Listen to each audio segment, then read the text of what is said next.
예, 이제 성탄절이 다가오고 있습니다. 요즘 다들 경제가 불황이니 어렵다라고 하니까 참 예전보다는 상가나 이런 데서 흘러나오는 캐롤 소리가 좀 줄어든 것 같습니다. 그러나 우리의 마음은 늘 본래 그런 상업적인데 휩쓸렸던 마음이 아니니까 늘 여러분들 성탄을 기다리는 마음, 그 마음은 우리가 현재 처해 있는 조건과 상황에 관계없이 늘 기쁜 마음으로 성탄을 기다리는 여러분들이 되기를 바랍니다.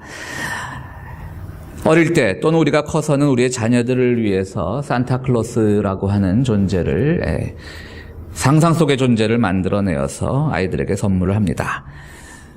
우리 나이가 든 교인들은 참 까마득한 옛날 일, 혹은 또 요즘 손자, 손녀들 일이 있기 때문에 다시금 그러한 추억들이 새록새록 살아나실지 모르겠지만, 어쨌든 아이들이 산타클로스의 존재를 믿지 않게 되면서부터 또 아이들이 이제 커가는 거죠. 그때부터 아빠가 준지 알아, 엄마가 준지 알아. 아침에 선물을 받고 나서는 그 선물의 기쁨보다는 이것이 과연 누구한테 온 것인가, 아빠가 준지 알아, 엄마가 준지 알아라고 할 때는 한편으로는 내 주머니에서 나간 것이니까 알아주는 마음이 고맙기도 하지만, 한편으로 이제 순수함을 잃어가고 세상의 어떤 이성의 법칙을 따라가는 그 아이들이 섭섭하기도 한 것이 우리의 기억 속에 남아 있습니다. 어쨌든 아이들에게 우리는 산타클로스 얘기를 하면서 어떻게 합니까? 엄마 아빠 말 잘 듣고 착한 일 많이 하고 좋은 일 많이 하면 이번 성탄절에도 산타클로스가 와서 너희들에게 좋은 선물을 줄 거야 라고 우리는 얘기합니다. 그렇습니다. 그것은 물론 동화 속의 이야기이고 아이들에게 주는 어떤 성탄의 선물이지만, 오늘 어른이 된 우리들에게는 그러한 동화가 없습니다. 누구도 산타클로스를 기다리지 않습니다. 그렇다면 우리는 과연 무엇을 기다리는가? 우리는 아기 예수를 기다린다라고 이렇게 상투적으로 설교 시간을 통해서 또는 예배를 통해서 얘기하고 있지만, 정말 아이들에게 말했던 것처럼 좋은 일을 하고 착한 일을 하면 산타클로스가 선물을 줄 거야 라고 했던 그 동화가 사라진 우리의 마음 속에 정말 우리는 예수를 기다려서 우리가 어떤 마음으로 기다리고 있는지, 차라리 선물을 받기 위해 산타클로스를 기다리는 그 아이들의 마음이 더 순수하고 깨끗할 정도로, 그들은 어쨌든 그 시즌이 되면 한 번이라도 더 엄마 아빠 마음에 들기 위해서 착한 척이라도 하고 좋은 일을 하는 척이라도 하지만, 산타클로스가 사라진 어른들의 마음속에서 우리는 예수를 기다린다라고 하면서 정말 착한 척이라도 하고 살고 있는지, 좋은 일을 하는 척이라도 하고 살고 있는지, 우리는 동화를 버림과 동시에 우리가 아기 예수를 기다리면서 우리가 해야 될 일조차도 함께 버린 것은 아닌지, 우리가 이 시간 함께 우리가 모두 반성이 필요한 시간이라고 생각이 듭니다. 늘 성탄 시즌이 되면 우리는 같은 구절, 비슷한 구절들의 성경을 읽습니다. 오늘 우리가 함께 읽었던 누가복음 2장 말씀도 늘 성탄 시즌에는 함께 봉독하는 말씀입니다. 너무도 유명한 말씀입니다. 그 중에 제일 마지막 구절 2장 14절에 하늘에는 영광이고 땅에서는 하나님 기뻐하시는 사람들에게 평화라도 하는 이 말은 늘 또 성탄절이 되면 교회에 이렇게 때로는 플랜카드처럼 현수막처럼 써서 붙이기도 하는 구절입니다. 하늘에는 영광이라고 하는 것은 무슨 뜻일까요? 하나님에게 영광이라는 뜻이죠.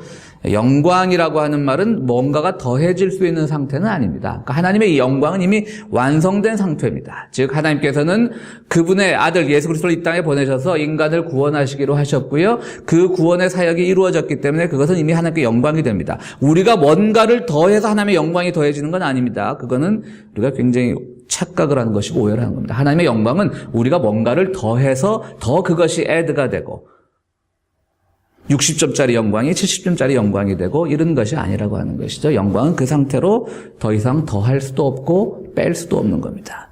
하나님께서는 그분의 아들을 이 땅에 보내심으로 말미암아 우리의 죄를 구원하시고 우리에게 구원의 선포를 하심으로써 그분의 영광은 다 완성이 된 겁니다. 우리는 그것을 늘 되새김질하면서 하나님께 영광을 돌린다라는 신앙 고백을 할 뿐입니다. 그분의 영광에 우리가 더할 것은 없습니다. 그렇다면 땅에서는 주님께서 하나님께서 좋아하시는 사람들에게 평화로다 하는 말은 무엇일까? 그것은 여전히 완성된 상태가 아니라 진행형의 상태인 겁니다. 영광은 완성된 상태라면 평화는 오늘 우리들에게 진행형에 있는 상태인 겁니다. 우리 오늘 읽은 성경에는 주님께서 좋아하시는 사람들에게 평화라고 하였는데요. 가톨릭의 성경을 보면 그분 마음에 드는 사람에게 평화라는 이렇게 번역이 되어 있습니다. 둘 다 기본적으로는 같은 뜻이겠습니다만은 저는 오늘 그래 설교 제목을 가톨릭 성경에서 2장 14절을 표현한 것을 따왔습니다. 그분 마음에 드는 사람. 어떻게 보면 이게 굉장히 좀 유치한 표현일 수 있어요. 그렇죠? 우리가 누가 여러분들 마음에 드는 사람입니까? 자, 우리의 인간관계를 한번 되돌려보면요.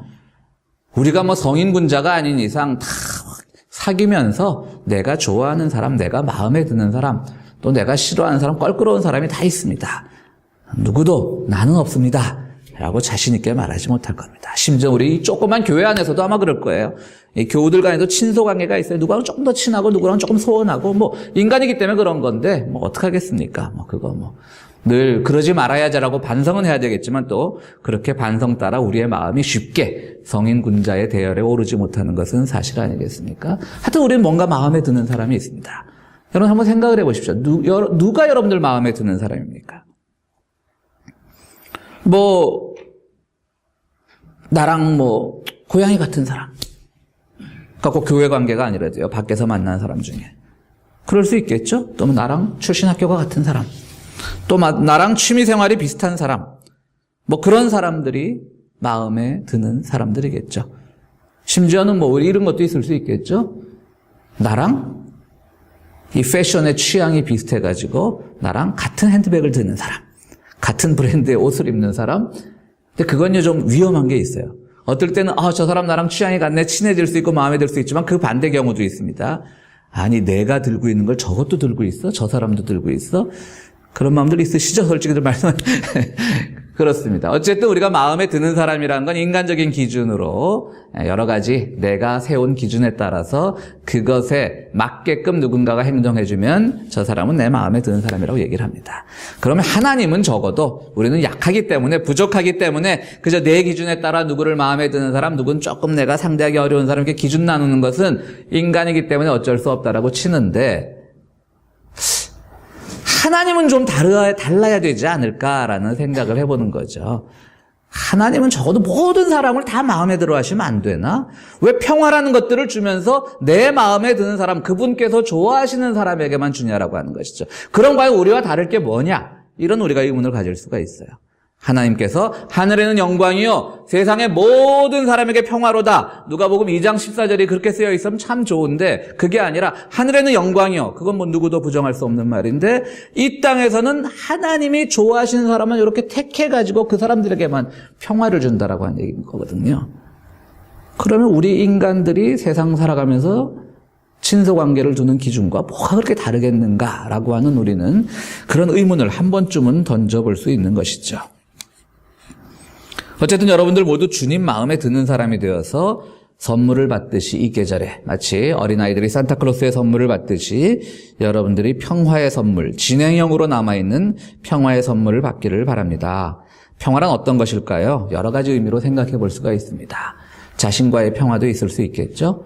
내 마음에 여러 가지 분열과 갈등이 많으면 우리가 먼저 내 자신과 화해하라는 말, 평화, 화평, 화해 다 같은 의미겠죠? 내가 여러 가지로 고민이 있으면 내 마음이 먼저 평안해져서 분열 갈등이 사라지는 것, 그게 자신과의 평화일 겁니다. 그 자신과의 평화는 육체적인 평화도 있을 겁니다. 내 안에 질병이 있으면 빨리 그 질병으로부터 이겨내서 새로운 건강을 찾거나 아니면 내가 지금 질병 때문에 받는 고통을 통해서 하나님께서 말씀하시는 새로운 의미를 발견하거나 그것들도 평화가 되겠죠. 세상과의 평화도 있을 겁니다. 세상과의 평화는 무엇이겠습니까? 선하게 살려고 노력하는 우리들, 하나님의 정의와 평화를 살려고 생각한 우리들이 용납할 수 있는 그런 세상으로 바뀌어가는 것. 세상에 더 이상 부정과 불의가 판치는 것이 아니라 우리가 선하게 살려고 노력할 때마다 우리의 노력이 그대로 인정받고 그런 것들이 우대받는 세상이 되는 것, 그런 것이 바로 세상과의 평화일 겁니다. 또 우리 믿음 생활에도 평화가 필요합니다. 하나님의 뜻을 바르게 알아가는 것도 믿음에서는 평화겠죠. 우리 삶의 조건에서도 평화가 필요할 겁니다. 늘 우리는 신앙생활하면서 우리의 물질적인 평안이 아무것도 아닌 것처럼 우리는 생각하지만 사실 또 중요한 거거든요. 우리가 물질적으로 너무 궁핍하고 어렵다 보면 사실 우리 마음에 평안이 사라지는 것이 또 인간의 기본적인 인지상정이거든요. 그때 우리가 노력한 만큼 우리가 얻을 수 있는 것, 그 세상 물질과의 평화라고 또 표현할 수 있을 겁니다. 불의한 방법으로 부를 쌓는 사람들이 세상에서 존경받는 것이 아니라 우리가 건강하고 정직하게 땀 흘려서 일한 만큼 우리가 물질적인 풍요를 누릴 수 있는 것, 그것도 또 물질과의 평화인 것이죠. 모든 면에서 평화를 다 선물로 주시는데 누구에게 주느냐? 모든 사람에게 주는 것이 아니라 하나님의 마음에 드는 사람이라고 하는 그 사람에게만 준다라고 하는 것이죠. 그러니까 받으려면 여러분들이 다 오늘부터 하나님의 마음에 드는 사람, 그분 마음에 드는 사람이 돼야 되는데 그게 뭐냐라고 하는 것이 이제 중요한 것이죠.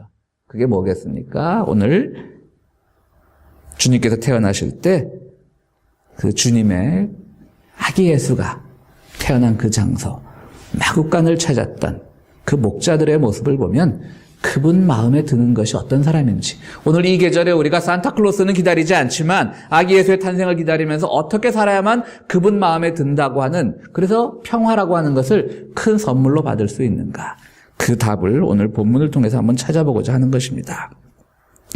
너무도 유명한 말씀입니다. 우리 목자들이 베들레헴 성 밖에서 밤에 이제 양떼를 치고 있습니다. 그들은 출신 성분으로는 천민들입니다.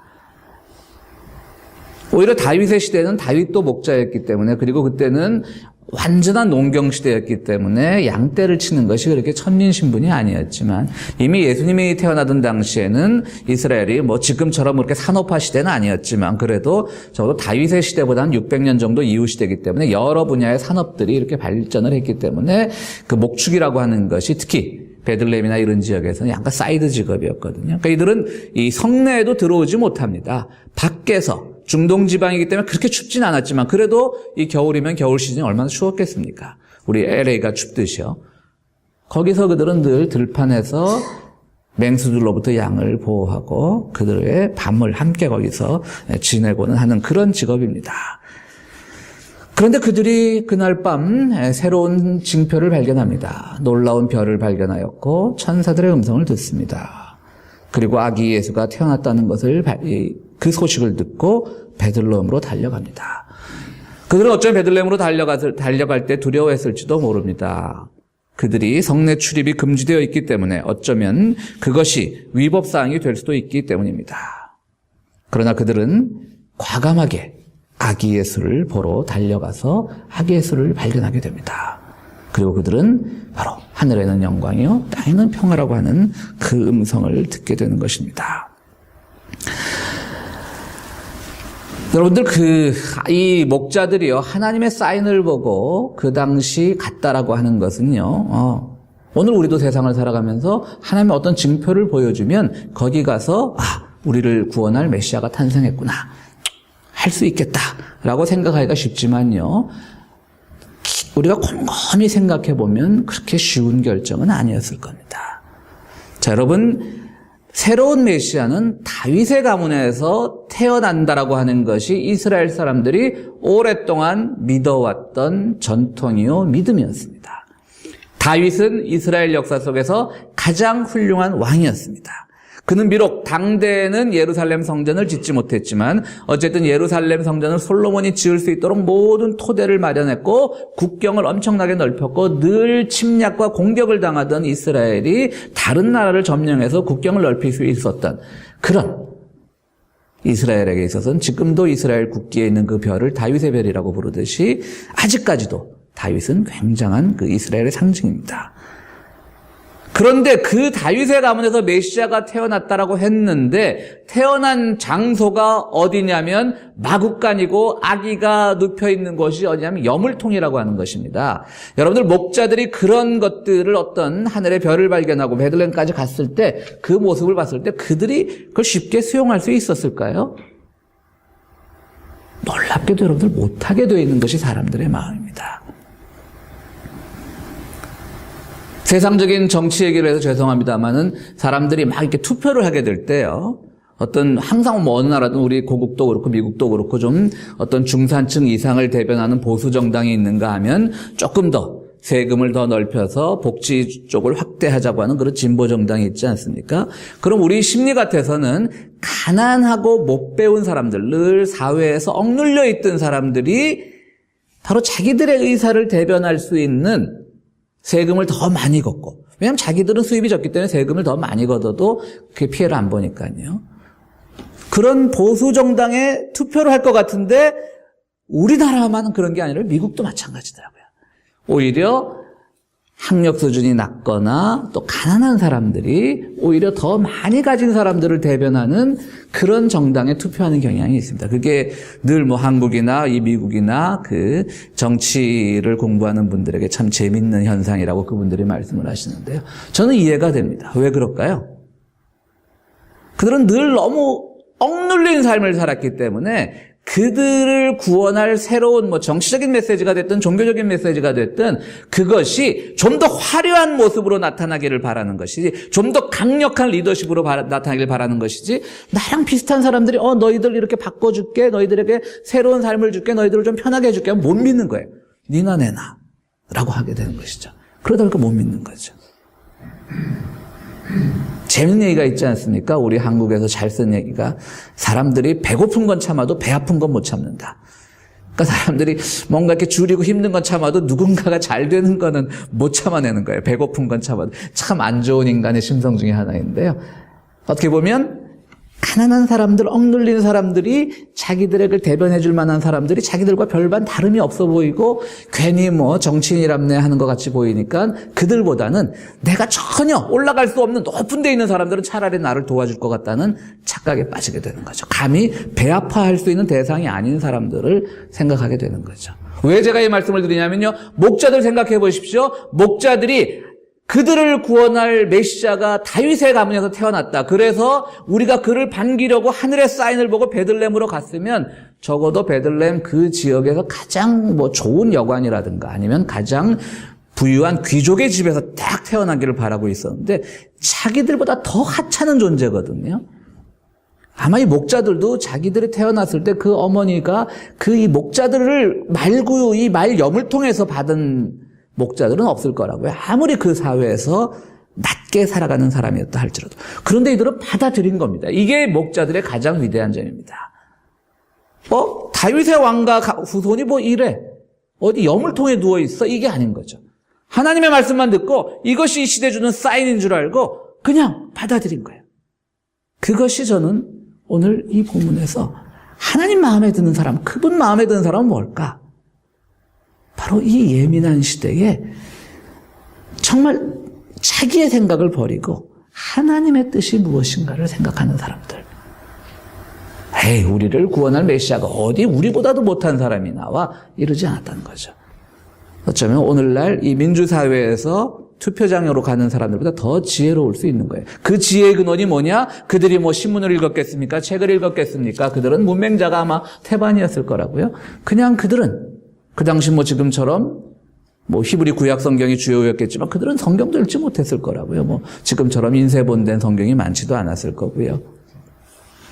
다 필사본이었을 텐데 그게 뭐 목자들이 읽을 수나 있었겠습니까? 설사 있다 하더라도 그 어려운 히브리어를 했을 리가 없고요. 그러나 그들은 오직 하나님이 보여주는 그 사인 속에서 그들이 무엇을 선택하고 누구에게 경배해야 될지를 알고 그분이 지금 염을통에 있든지 아니면 더 못한 곳에 있었을지라도 그들은 그분을 하나님의 뜻으로 알고 받아들였던 겁니다. 오늘 우리가 평화라고 하는 선물, 하나님과의 평화, 내 자신과의 평화, 물질과의 평화, 세상과의 평화, 모든 평화를 이루는 평화라는 선물을 정말 산타클로스가 아니라 예수님으로도 받기 위해서는 정말 그분 마음에 드는 사람이 되어야 되는데, 그분 마음에 드는 사람이란 건 뭐냐? 우리가 세상에서 쌓았던 모든 기준과 판단 이런 것들을 가지고 지금 내 앞에 있는 어려운 것들을 판단하는 것이 아니라 하나님께서 주는 그 음성 속에 늘 예민하게 반응할 수 있는 사람이라고 하는 것이죠. 오늘 우리 사회도 정말 우리가 깨어서 하나님의 말씀을 예민하게 반응할 수 있는 사람들이 필요한 겁니다. 오늘 그렇게 많은 교회가 있어도 그렇지 못한 것이, 교회들이 늘 선포하는 그 축복이라고 하는 것들이, 늘 잘 된다라고 하는 것들이 예민하게 들어야 될 것들이 아니라 정말 누가 봐도 저건 잘 됐다라고 말할 수 있는 상황들 속에서 그것이 신앙인 것처럼 살아가는 사람들이 있다라고 하는 것이죠. 그거는 결코 우리에게 바른 신앙의 모습이 아닌 것입니다. 오늘 우리는 정말 이 목자들이야말로 하나님께서 가장 마음에 들어하는 사람이었습니다. 그들은 천사들의 음성을 그대로 믿었고요. 그들은 하늘의 사인을 그대로 믿었고, 이 예민한 시대에 지금 우리에게 필요한 것은 하나님이 지금 어떠한 일을 하실 건가가 중요한 것이지, 그 하나님의 사람이 지금 어디에서 태어났고 어떤 열악한 상황에서 지금 아기 예수가 누워져 있는 것에 대해서는 관심을 갖지 않았다라고 하는 것이죠. 오늘 우리는 정말 하나님의 음성에 예민할 수 있는 사람인 것인지, 혹시 우리는 하나님의 음성을 듣는다라고 하면서 우리의 기준을 가지고 세상의 모든 것을 평가하고 있는 것은 아닌지, 진지한 반성이 필요한 계절이 바로 이 계절입니다. 1909년, 오래전이죠. 이제 20세기가 막 시작됐을 지점이죠. 1909년 1월 23일에 뉴욕을 향하던 리퍼블릭이라는 배가 있었습니다. 그런데 그 배는 뉴욕 앞바다에서 플로리다라고 하는 배와 부딪혀가지고요, 양쪽 승객이 모두 합쳐서 1,500명 정도가 됐는데요. 그 사람들이 모두 물에 빠져 죽을 뻔한 일이 있었습니다. 그러나 그 1,500명이라고 하는 엄청난 숫자가 물에 빠져 죽지 않고 겨우 몇 명만이 목숨을 잃고 대부분의 사람들은 구조가 되었습니다. 그것이 가능했던 이유는요, 그 당시에 이 리퍼블릭호라는 배에 잭 빈스라고 하는 통신 기술자가 타고 있었습니다. 이 사람은 자기가 개발한 무선 통신 기구를 각 배에 다 실기로 이렇게 실어야 된다고 늘 얘기를 하고 다녔지만, 그냥 사회 정말 이 아래 계급에 속하는 그런 노동자 같은 사람이 어떻게 하다 이상한 기계 하나 개발해 갖고 사람들에게 오니까 그것을 누구도 듣지 않았던 것이죠. 그런데 하필이면 이제 리퍼블릭호라는 데서, 그러고 우리 배에 한번 타가지고 네가 한번 이 무선 통신사로 한번 일을 해봐라, 일자리가 생겨갖고 거기에 탔던 것이죠. 근데 배가 딱 충돌을 한 거예요. 그러니까 이 잭 빈스는 엄청나게 여러 번, 그것도 충돌과 동시에 그 기계가 고장이 났는데요, 거기서 침착하게 기계를 고치고, 그래서 무려 배가 점점 가라앉는데 끊임없이 12시간 동안 조난 신호를 보냈고요. 그래서 그 근처에 있던 배들이 모두 와갖고 사람들을 다 구출해낼 수가 있었습니다. 결국 잭 빈스라고 하는 사람은 그 당시 미국의 영웅이 되었다라고 합니다. 거리 퍼레이드로 환영을 받았고요, 하늘에 여러 가지 색종이가 휘날리는 그런 퍼레이드도 벌였다고 합니다. 심지어는 미국 국회에서 연설도 했습니다. 또 어떤 가수에 의해서 잭 빈이라고 하는 가요가, 팝송이 만들어져서 불려지기도 했다고 합니다. 그러나 그는 어쨌든 사회의 밑바닥에 속한 노동자 출신이었습니다. 많은 사람들이 그가 하루아침에 영웅이 되는 것을 시기하고 질투합니다. 그는 국회에서 연설을 하면서 모든 배에 자기가 만든 무선 통신 장치를 장착할 것을 법제화해달라고 요청하였습니다. 그때 국회의원들은 모두 거절을 했습니다. 저게 그냥 한번 영웅 돼갖고 국회에서 연설할 기회 줬더니 별걸 다 우리들에게 욕을 하네, 건방진 녀석, 이렇게 하게 되겠죠. 그가 만든 것이 중요한 것이냐 아니냐가 중요한 것이 아니라 그가 처한 신분에 대한 불신이 국회의원들에게 있었던 겁니다. 결국 그의 모든 건의는 묵살되고 그저 한 달 동안 사람들의 입에 오르내리는 국민적 영웅으로 있다가 그냥 사라져버렸습니다. 그리고 몇 해 뒤에, 3년 뒤에 엄청난 배의 조난 사고가 있었습니다. 육지에 있던 사람들은 그 배로부터 아무런 연락을 받지 못했고 그 배에 타고 있던 많은 사람들이 목숨을 잃었습니다. 여러분들이 잘 아는 1912년에 일어났던 타이타닉호 사건입니다. 그러니까 잭 빈스의 그 제안이 받아들여졌더라면 타이타닉과 같은 비극도 없었다라고 하는 것이겠죠. 왜 받아들여지지 않았느냐? 그냥 그는 어쩌다 영웅이 된 그냥 낮은 계급의 노동자일 뿐, 전기 기계나 조금 만질 줄 아는 그런 사람이란 인식이 그들을 지배하고 있으니까요, 사람들이 받아들이지 않았던 거죠. 목자들이 위대했던 건 바로 이런 겁니다. 그들은 바로 예수의, 아기 예수의 모습을 보면서 저게 뭐야? 저게 어떻게 다윗왕조의 후손이야? 나보다도 못하네? 라고 생각을 하지 않았던 것이죠. 거기서 정말 그가 처한 상황을 보기보다는 하나님의 음성을 듣는 것, 무엇이 필요한가를 먼저 캐치를 해냈던 겁니다. 그래서 목자들이 훌륭한 겁니다. 여러분들 모두 그분 마음에 드는 사람이 돼야 돼요. 그분 마음에 드는 사람이란 건 모든 사람이란 뜻이 아니어서 하나님이 조금 편협해 보이는 것이 아닌가라는 오해도 있을 수 있지만, 그분 마음에 든다라고 하는 사실은 엄청나게 쉬운 겁니다. 어떻게 되면 모든 사람이라는 말로 바꿔도 됩니다. 왜? 모든 사람 뭐냐면 우리가 무엇이 옳은지 알기 때문에. 조금만 우리가 기도하고 조금만 하나님의 말씀에 충실하면 지금 이 시대가 정말 얼마나 위기의 시대인데 얼마나 경제적 양극화가 정말 가속화되고 얼마나 많은 나라에서 불의가 마치 정의인 것처럼 위장되고 있는 이 시대에 우리가 무엇이 옳은가를 대한 하나님의 말씀을 들을 수 있어야 되는 것이죠. 지금 내가 당장 편하다라고 해서 나한테 다가온 어떤 고통이나 외부적인 간섭이 없다라고 해서 이 세상은 좋은 세상이야 말해버린다고 하면 그 사람은 하나님의 마음에 드는 사람이 아닌 거죠. 목자들은 바로 그걸 우리들에게 잘 보여줬던 겁니다. 사랑하는 성도 여러분, 여러분들 모두가 정말 우리의 어린아이들에 대한 추억처럼 산타클로스가 아니라 하나님께서 주시는 이 땅의 평화를 선물로 받는 여러분들이 되기를 바랍니다. 이 땅의 평화는 모두가 다 좋은 상태로 변화되는 진행형의 사건입니다. 그리고 해서 여러분들은 삶 속에서 경험한 아주 작은 일에서부터 하나님의 뜻을 발견하고 하나님의 사인을 발견하는 그 귀를 열어놔야 됩니다. 그리고 동시에 지금 내가 처해 있는 상황이 아무리 좋고 편안한 상황이라 할지라도 하나님께서는 그 이면에 일어나고 있는 여러 가지 불의한 일들에 대해서 귀를 쫑긋 세우고 우리의 영적 감각을 쫑긋 세워서 하나님이 정말 우리에게 이 시대에 바라는 것이 무엇인가를 하는 그것을 드러내는 그 믿음을 가질 때 그때 여러분들 모두는 하나님 마음에 드는 사람이 되는 겁니다. 사랑하는 성도 여러분, 제가 여러분들에게 큰 성탄 선물을 드리지는 않겠습니다. 하나님이 대신 드리기 때문에 여러분들 모두 하나님 마음에 드는 사람이 되어서 평화라고 하는 귀중한 선물을 누리시는 귀한 축복의 수혜자들이 되기를 간절히 바랍니다. 우리 함께 기도하시겠습니다. 우리 함께 기도할 때 우리 성탄 연말에 교회에 있는 여러 가지 행사들 많이 기억하시고요. 그 일을 위해서 기도해 주시고요.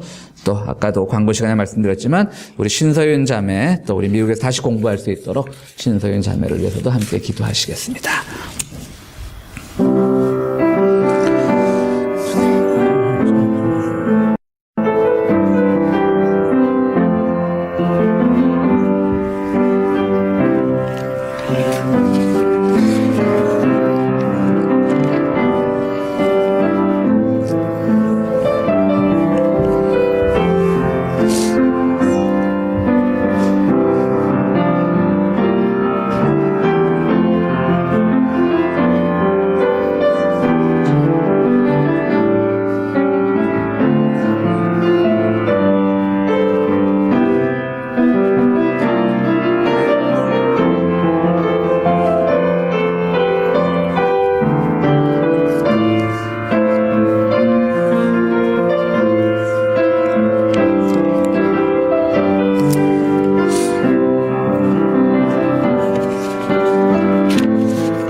거룩하시고 자비로우신 하나님, 저희들 모두 주님 마음에 드는 사람이 되기를 원합니다. 그것은 주님께서 일부만을 사랑하시고 일부를 배격한다는 배척의 말씀이 아니라 모두가 주님의 진리에 참여하라는 초대의 말씀이란 걸 압니다.